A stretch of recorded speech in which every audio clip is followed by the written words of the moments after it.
Right now, leave him alone. 69, 70, 71, 72, slow down, 74. I told her to her face, bro, if it was me that somebody did that shit, God go set everybody lock up. Hi everyone, welcome back. I'm Irene already talker. Please do like, share, subscribe, comment. All video clips and pictures are properties of Mnet and only use it for review purposes. Starting from where my last video ended, I'm now happy that Seyi has displayed himself for who he is really, and people are now ashamed. Even Dorothy had to comment and she was really ashamed. She didn't talk all this while, but yesterday she had to talk. Mike came out 2 hours ago to condemn him, and I'm like, of course the side you see of your friend is the good side. You don't see how he is with people he doesn't like. That's it.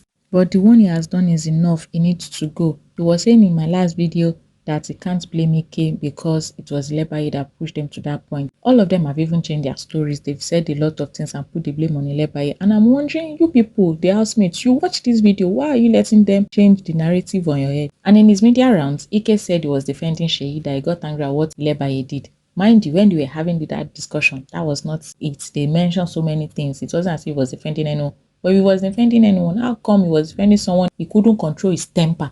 This was premeditated. It wasn't as if it was in the spur of the moment. He even said he wanted to do it before he sleeps so that he won't forget. But the person that they offended, did not attack to this point. So how come it's you that you're the avenger that could not control your temper? They should just call a spade and say they hate the girl. And I say, since it seems all of them came for respect inside the house, they should go with respect. And Ilebaye should go with the 120 million naira.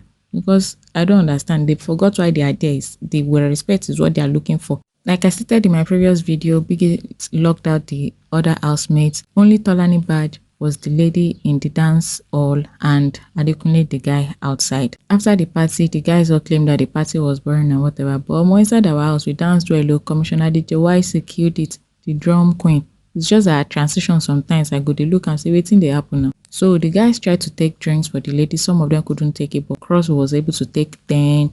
Kidd took for Mercy. Soma didn't take anything for Angel. So Angel was mad at Biggie, at Soma. Frodd gave Angel drink. So Soma started doing media rounds. Angel isn't talking with me. Angel is this, Angel is that. White Money and Cross were like, welcome to Angel's mood, Jangle lover. That's how it happens and all that. Why that was going on, she started saying trash about Angel. When this guy does not like anyone, you will know it. He will show it. But why? Mercy and Frodd upstairs were not telling Angel to go and talk to him and tell him that I don't want to talk right now, talk later. But she said he will be fine. And she was raking at Biggie that why will he lock them out? She had been planning to decompress with the party. So while that was going on, Kidd and Doyin started talking and they resolved their issue, and she apologized to him for what happened the night before.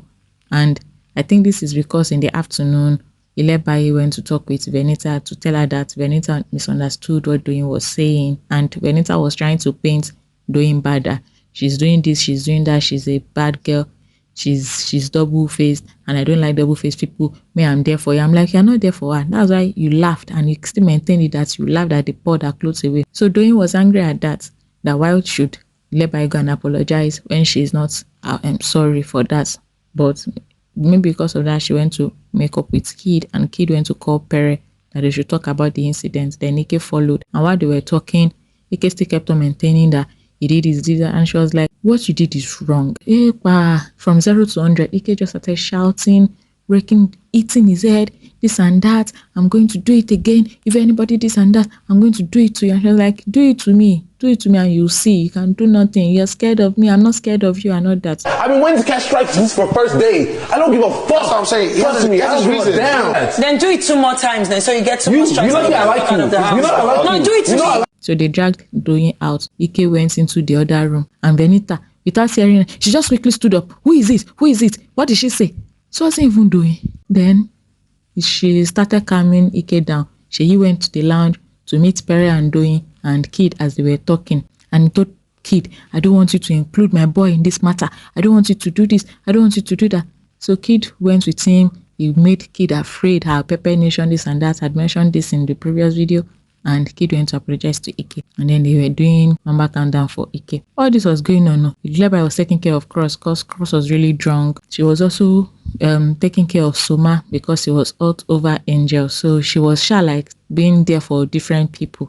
In my earlier video, I mapped out the whole trajectory of Seyi's madness from after the party till late into the morning. If you've not watched it, please go watch it. Now, while all that was going on, while Seyi was ranting, the only thing that Tolani had in her head was new. You see the way she is dragging him and smiling and pecking. Even Alex has to look like, what is happening? Immediately after the party, she was complaining to Neil that if Ilebaye calls your name again, I'm going to fight. If I'm going to get my first strike because of this thing, I'm going to do that. Why? She should not call the name of a fellow housemate again. In the afternoon, she was telling Frodd that Ilebaye is always inserting herself in conversations of her and Neil, everywhere, Neil. And I'm like, when Neil and Venita were trying to resolve the issue, that was how you were there. That you did not even know the proper thing to do. Oh, mojo mono. You don't know face, you don't know road, as Yorubas used to say it. You don't know the proper thing to do. And she was like, she was going to fight Ilebaye. And she now went to the socks that Neil gave Ilebaye. And Neil was asking, where did you see this? Where did you see this? She saw it on his suitcase, so she pointed to it. So he was like, no, I gave it to Ilebaye. Now, why did she go take it down? And why do you do like this? She was like, we'll talk about it later. Where did you get it from? No, I'm asking you, where did you get it from? Because I gave it to somebody. It was Ilebaye. What? Okay, let's, you know what, we'll talk after the game. I don't know why you act like, I don't know why all these things are getting, I really don't know. Why do you do like this? You guys are not, if it is that you're dating outside, say that you're dating outside so that people will know and respect you. Why are you fighting Ilebaye because of this thing? You're fighting her because of jacket. Did you fight Doyin that wore Neil's jacket for like 2 weeks straight in that house? I don't understand all that. After the fight with Kidd, Pere was lying to Doyin for hours. For hours. That was where he told Doyin that Ilebaye should come and apologize to him, that she's the one that got him angry to that point. So just lying upon lies. And Doyin was like, you know her, then why don't you go talk to her and all that? Doyin to now say she's going to talk with Ilebaye.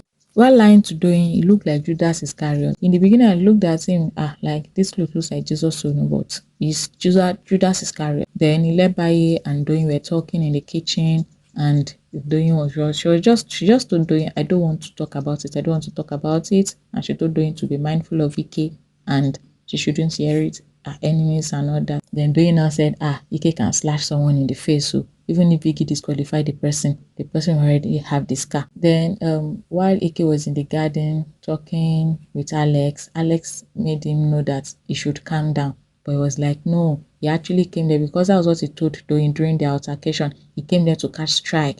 That the people that are disqualified on the show, they make more money.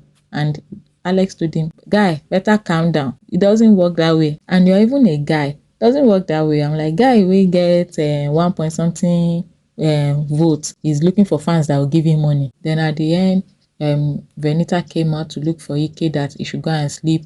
And then Adekunle too said she too should go and sleep. So they carried her and put her in the bed. And the only time we saw Adekunle yesterday was when he was adding pepper and Maggi and told Venita and others that Doyin and Sisi, he heard them talking in the luggage room and they said some things would go down, that they planned the thing. This boy, we did not even see him at all. He was on the bed with Venita all through. Like, then the other time was when he went to carry Venita to sleep.